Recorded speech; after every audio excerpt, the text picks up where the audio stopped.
میرے اہل وطن، ہم نے دل پر پتھر رکھ کر پیٹرولیم مصنوعات کی قیمتوں میں گزشتہ روز اضافہ کیا ہے۔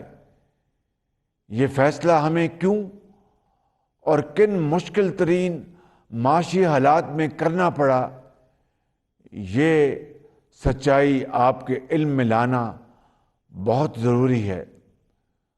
دنیا میں پٹرول اور ڈیزل کی قیمتیں آسمان کو چھو رہی ہیں۔ تیل پیدا کرنے والے ملکوں سے لے کر ترقی یافتہ ممالک سمیت سب اس شدید معاشی صورتحال سے دوچار ہیں،